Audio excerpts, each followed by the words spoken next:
Claro, para poder hacer el libro diario necesito tener ese plan de cuentas que tiene una codificación, ¿sí? Cada cuenta que yo registre va a estar identificada con un nombre, cada operación, perdón, ¿sí? Que yo registre va a estar identificada con un nombre y un código para yo después poder desagregar esa información, poder sacarla de ese libro diario y mayorizarla por separado. Porque imagínense si no le ponen un nombre, cada conjunto de operaciones que vayan realizando tiene que tener un nombre específico, ¿sí? ¿Y cuántas cuentas son más o menos?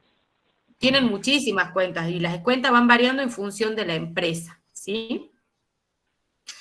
Después de elaborar el plan de cuentas, ¿sí? De clasificar todas las cuentas, lo que vamos a hacer es registrar la operación. ¿Y cómo lo hacemos? La cargamos al sistema. Ustedes ven acá el señor que está con el libro. Antes las operaciones se registraban una por una mano.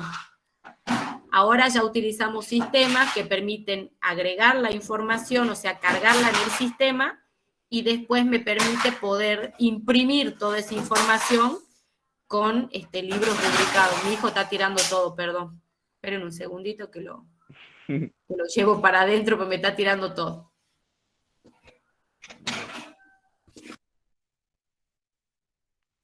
No lo pegue.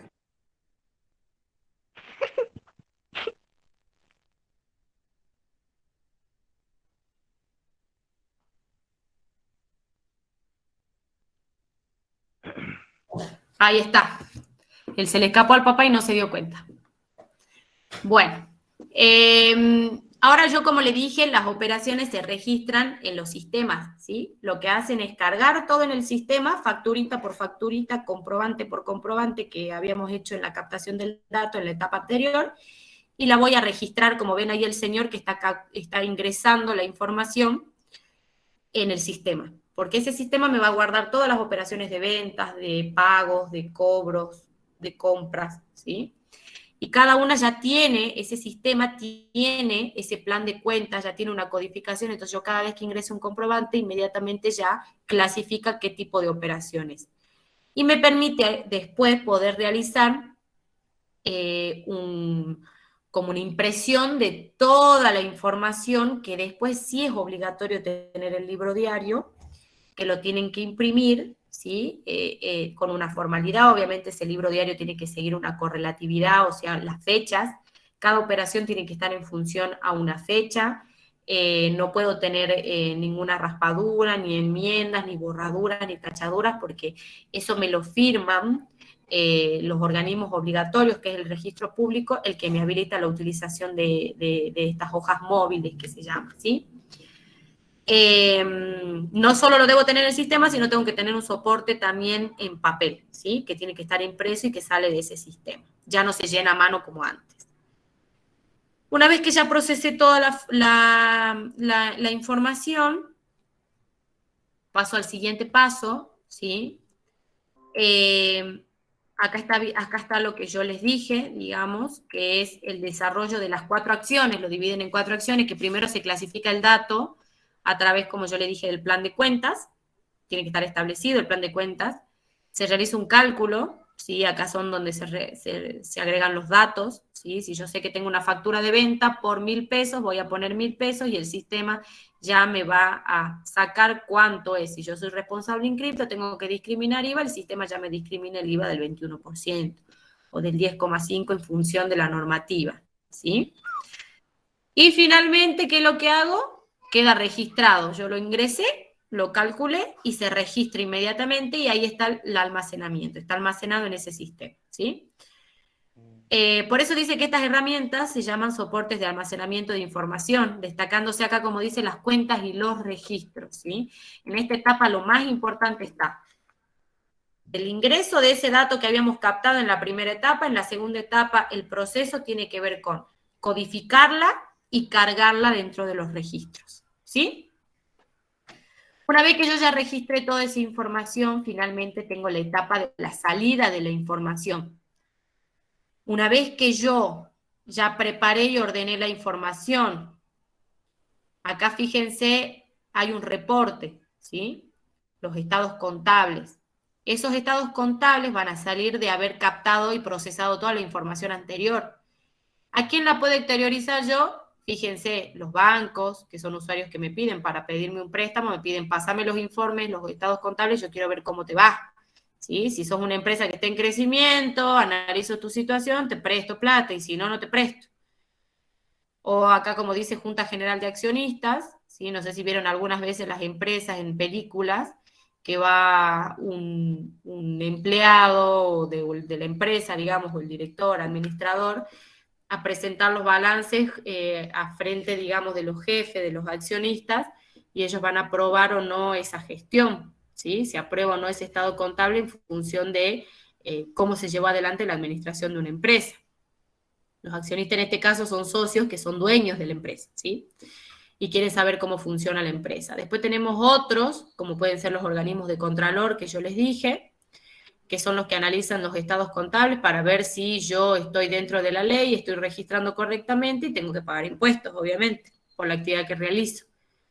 O los proveedores también, cuando son empresas que compran a plazo, a crédito, en ese caso también tienen que analizar cuál es la situación de la empresa, porque si ven que la empresa no está bien, no le prestan, o sea, no le venden a plazo. Una vez que realizaron todos los controles, la revisión y los ajustes, como dice ahí, ya me sale lo que es el prebalance, ¿sí? Entonces ustedes fíjense que de toda la información va a surgir entonces un prebalance que, si se ordena y se prepara, salen los reportes que son los estados contables, y finalmente esos estados contables son los que sirven para la toma de decisiones a los diferentes usuarios, ¿sí? Va como el sentido de las agujas del reloj, los cuadritos.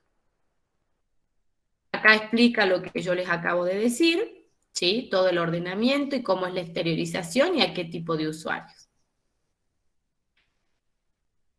Vamos a ver acá el objetivo, ¿sí? Como yo les dije, el objetivo del sistema de información contable es obtener información contable útil. Esa información contable útil me va a permitir a mí, como yo le dije, tomar decisiones, ¿sí? Obviamente que esas decisiones, como dice ahí, son decisiones deliberadas entre distintos grupos de personas, toman, como dice ahí, cursos de acción, alternativas, ven los caminos, ¿sí? A los cuales van a seguir para poder llevar adelante la actividad de la empresa. Y el control de la gestión, finalmente, en cuanto a poder analizar, ¿sí? Procesar a través de la retroalimentación y ver desde afuera y decir, a ver, ¿cómo me fue a la empresa? Yo había planificado que iba a vender, o que mi demanda iba a crecer un 10% y que iba a vender, y resulta que no fue así. La pandemia y todas las situaciones me generaron mayores costos, bajaron mis ventas, ¿qué hago? Entonces ahí estoy controlando mi gestión, estoy viendo si fui eficiente o no, y qué hago. Si planifico nuevamente, realizo algún tipo de ajustes de lo que venía llevando adelante, ¿sí? Obviamente me permite medir esto a través de una unidad de moneda, como dice ahí, porque siempre cuando analizo los estados contables determino o analizo los resultados, ¿sí? En cuanto a dinero. Y por último, ahí están los destinatarios, porque a ustedes les pueden preguntar también quiénes son los distintos usuarios de la información contable, y ustedes los pueden clasificar en internos o externos. Un usuario interno, ¿sí? Es el que ejerce la función, como dice, de administración, o requiere información permanente de la empresa y detallada. Porque obviamente el que lleva adelante el proceso de la gestión.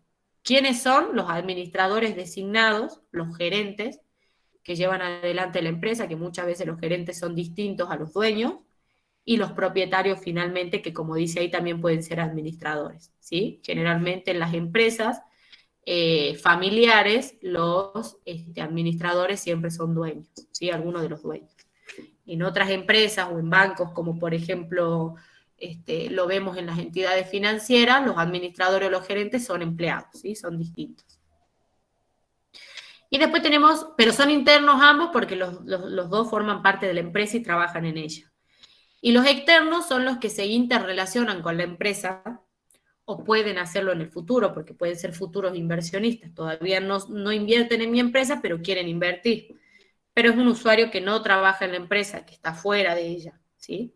Tenemos los inversionistas actuales, o los potenciales, que son los que deseen ingresar a invertir en mi empresa. Obviamente ellos van a analizar si mi empresa es rentable o no antes de ingresar, antes de invertir dinero. Eso pasa en las sociedades de capital, en las sociedades de acciones. Los empleados de las empresas, ¿sí? Son externos en este caso, si bien trabajan en la empresa, pero no son dueños, no son los que manejan la información, por eso se lo toma como usuarios externos, ¿sí?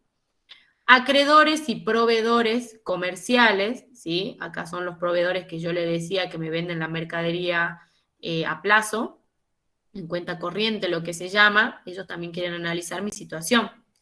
Las entidades financieras que me realizan los préstamos, algún tipo de cliente, que son en muy pocos casos los clientes solicitan este tipo de información. El más importante siempre es el gobierno y los organismos públicos, que son los que hacen cumplir las normas de alguna manera y los que me están controlando que lleve adelante todo bajo el marco regulatorio establecido en las normas, ¿sí? Y bueno, público en general, como dice acá. Y terminamos, chicos, la clase de hoy. Sé que quizás son muchos temas para la mayoría que son ingresantes, que recién comienzan, y bueno, puede ser de que hayan sido demasiados temas y que le hayan quedado algunas cosas como colgadas,